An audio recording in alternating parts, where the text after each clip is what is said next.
Manusia memegang peran penting dalam sejarah dan peradaban. Ada 3 peran yang dijalankan oleh manusia dalam sejarah, yaitu pelaku, saksi, dan penggerak sejarah. Salah satu contoh peran manusia sebagai penggerak tertuang dalam kisah Bapak Pendidikan Indonesia, yaitu Ki Hajar Dewantara. Dalam perspektif ilmu sejarah, dia merupakan pelaku sejarah, saksi sejarah, sekaligus penggerak sejarah. Selain sebagai penggerak sejarah, manusia juga berkedudukan sebagai pelaku dan saksi sejarah. Manusia juga mempunyai kedudukan sebagai objek dan subjek sejarah. Sebagai objek sejarah, manusia merupakan aktor dalam setiap kejadian sejarah. Sebagai subjek sejarah, manusia berperan merekonstruksi sebuah kejadian menjadi sebuah kisah atau cerita. Orang yang berperan merekonstruksi peristiwa sejarah dan menghadirkan kisah masa lalu dalam bentuk tulisan adalah sejarawan. Dalam merekonstruksi dan menulis karya sejarah, para sejarawan tidak dapat terhindarkan dari unsur subjektivitas. Subjektivitas ini dapat mempengaruhi sejarah.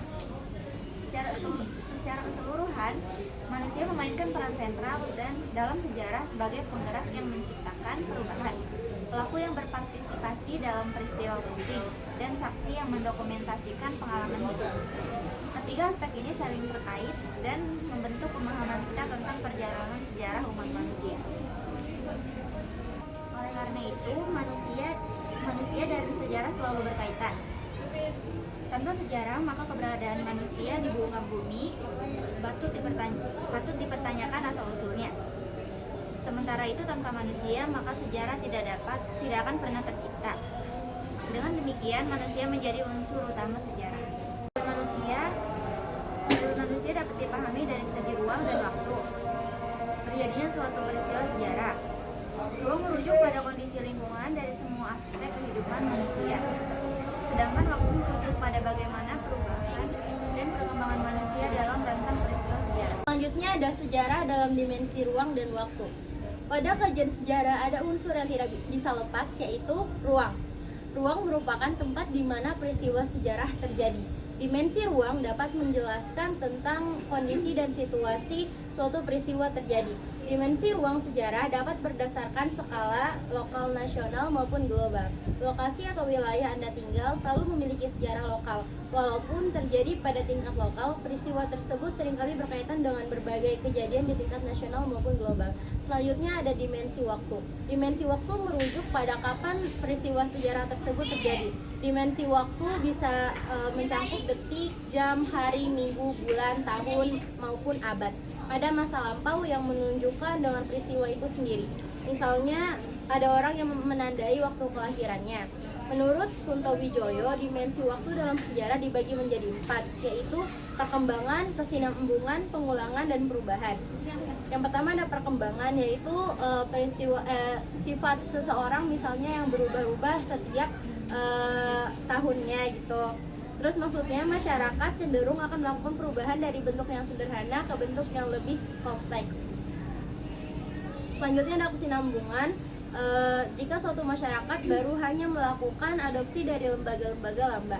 Maksudnya meskipun masyarakat sudah mengambil pembelajaran yang ada di masa lalu, tetapi mereka tetap mengembangkannya dan diterapkan pada masa sekarang ini.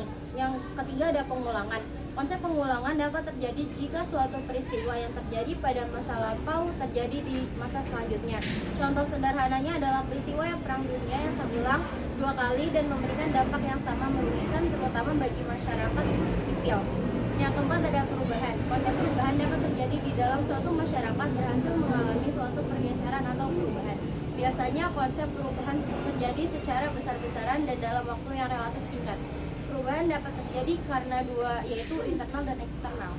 Sejumlah faktor internal penyebab perubahan sebagai berikut. Yang pertama ada perubahan jumlah penduduk atau populasi, yaitu berkurang atau bertambahnya penduduk dalam masyarakat dalam waktu-waktu tertentu.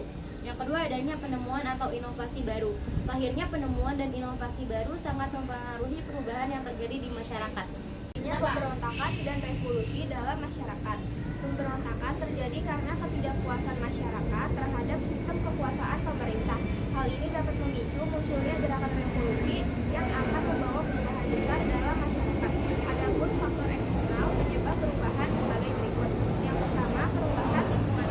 Perubahan lingkungan alam dapat terjadi akibat bencana alam seperti banjir, gempa bumi, tsunami, puting beliung, dan sebagainya.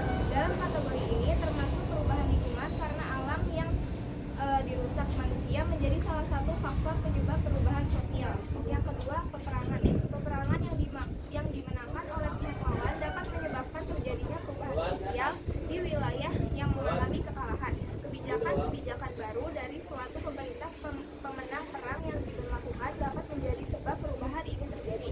Yang ketiga, pengaruh budaya masyarakat lain. Maksudnya pengaruh budaya asing ke suatu daerah lewat proses pertukaran budaya maupun media massa dapat memengaruhi budaya asli di wilayah tersebut.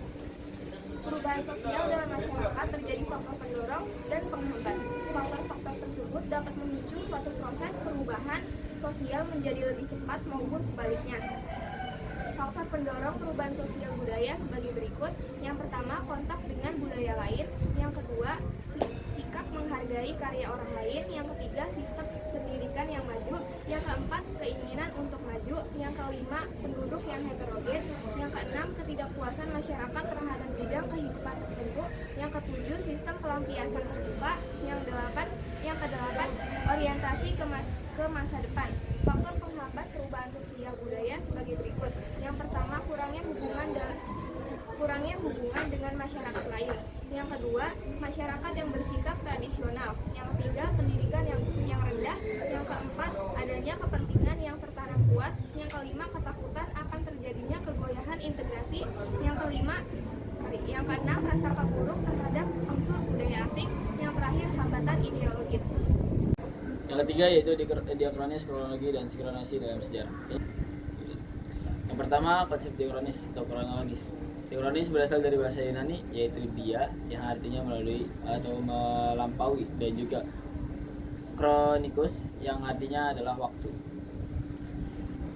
Yang pertama, unsur kronologi. Kronologi sendiri merupakan gabungan dari peristiwa-peristiwa yang terjadi dan harus digabungkan agar menemukan suatu kejelasan suatu peristiwa yang utuh. Catatan tentang tahun terjadinya suatu rentanan peristiwa sejarah biasa disebut kronik. Garis waktu yang dapat ditentukan dalam hitungan hari, bulan, tahun, atau bahkan abad. Selain itu, berikut beberapa manfaat kronologi sejarah. Yang pertama adalah menghindari terjadinya sebuah keracunan dalam periode waktu sejarah, yaitu kronologi sejarah pada hakikatnya menjadi salah satu jembatan dalam memberikan ilmu pengetahuan kepada banyak orang tanpa adanya makna ganda maupun keracunan dalam pembakakan waktu sejarah itu sendiri. Yang kedua yaitu merekonstruksi peristiwa sejarah pada masa lalu berdasarkan urutan waktu yang dengan tepat. Kronologi sejarah bermanfaat untuk merekonstruksi peristiwa sejarah yang terjadi pada masa lampau dengan urutan waktu yang jelas. Dan yang ketiga itu menghubungkan kejadian sejarah di tempat lain dalam waktu yang sama. Setiap sejarah sudah pasti memiliki keterkaitan antara peristiwa satu dengan peristiwa yang lain. Yang keempat, mempermudah pembelajaran sejarah, yaitu kronologi sejarah dapat membuat seseorang lebih mudah mengingat kejadian atau peristiwa pada masa lalu. Yang kelima yaitu membandingkan kejadian sejarah dari waktu ke waktu. Kejadian sejarah yang berbeda-beda juga bisa dilihat dari kronologisnya sendiri.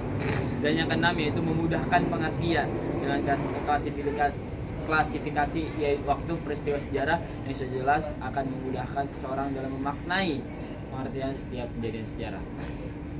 Dan yang ketujuh, memudahkan sejarawan yang akan meneliti sejarah.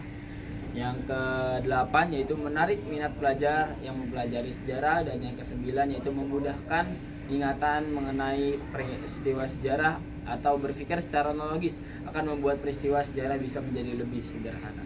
Periodisasi dalam sejarah mempunyai beberapa tujuan. Yang pertama, ada untuk mempermudah mendapatkan sebuah gambaran. Melalui periodisasi, maka seseorang dapat melihat sebuah peristiwa atau kejadian berdasarkan periodisasinya. Seseorang dapat mendapatkan gambaran secara menyeluruh melalui periodisasi. Kedua, untuk menyederhanakan kisah sejarah. Sebuah kejadian sejarah kadang terbilang terlalu rumit dan terlalu panjang. Maka muncullah periodisasi untuk menyederhanakan kisah sejarah yang rumit dan panjang itu. Yang ketiga, ada untuk memenuhi syarat sistematika ilmu pengetahuan. Salah satu syarat sebuah ilmu pengetahuan adalah bersifat sistematis. Suatu kejadian atau peristiwa yang terjadi di masa lampau akan dikelompokkan dan dihubungkan satu sama lain dan berakhir disusun secara sistematis. Yang keempat, ada menjadi dasar penyusunan cerita sejarah. Sejarah perlu disusun untuk memudahkan seseorang dalam mengkajinya. Peristiwa atau kejadian itu akan disusun berdasarkan waktu atau periodisasinya. Kelima, ada untuk mengetahui peristiwa secara kronologis. Periodisasi juga bertujuan mengetahui peristiwa sejarah secara kronologis. Penyusunan cerita-cerita sejarah yang dilakukan secara kronologis akan mempermudah seseorang untuk mengetahui urutan terjadinya suatu peristiwa. Konsep berpikir diakronis memiliki ciri sebagai berikut. Yang pertama, itu ada bersifat vertikal. Artinya, setiap kejadian yang berhubungan pada suatu peristiwa besar yang sedang dianalisis akan diurutkan secara runtut dengan acuan waktu atas kejadian tersebut. Kedua, yaitu penekanan pada durasi kejadian. Berpikir dengan diakronik akan lebih mempelajari jika suatu kejadian yang terjadi pada masa lalu adalah sebuah proses waktu. Yang ketiga, yaitu cakupan yang dimilikinya lebih luas. Berpikir diakronis adalah kebalikan dari berpikir sinkronis, atau di mana diakronis itu memiliki cakupan yang lebih luas. Keempat, ada memberikan uraian suatu kejadian. Cakupan yang dimiliki lebih luas sehingga hasil yang didapatkan dari proses analisis juga bisa dalam bentuk uraian yang cukup lengkap.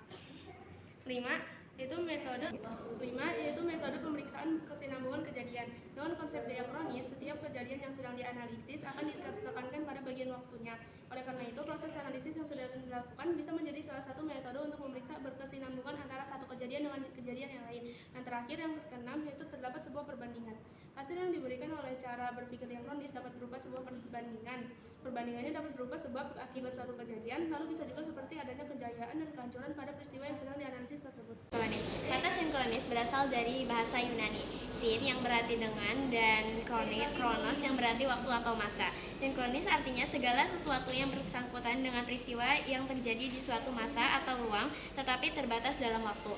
Berpikir sejarah secara sinkronis adalah mempelajari peristiwa yang sejaman atau bersifat horizontal. Artinya, mempelajari peristiwa sejarah dengan berbagai aspek pada waktu atau kurun waktu yang tertentu.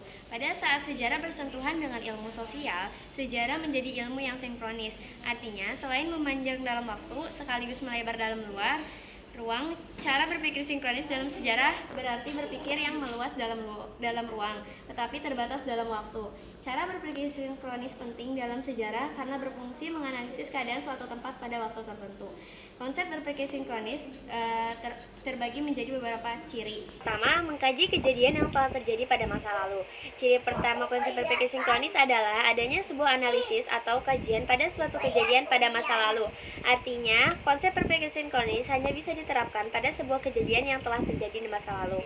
Yang kedua, bersifat horizontal, di mana analisa yang dilakukan meskipun terbatas akan waktu, akan tetapi hasil yang didapatkan bisa diperlebar sesuai apa yang telah terjadi. Mulai dari kejadian yang mempengaruhi peristiwa penting tersebut hingga efek atau dampak yang telah timbul dari berbagai sektor. Yang ketiga, kajian lebih sempit.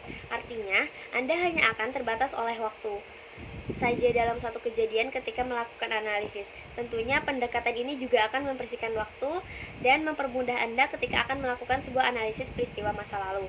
Yang keempat, serius dan lebih sulit, yaitu karena adanya batasan waktu dalam proses analisis yang dilakukan, proses analisis sekaligus hasil yang didapatkan bisa diasumsikan lebih serius sekaligus lebih sulit. Yang kelima, fokus pada bagian struktur.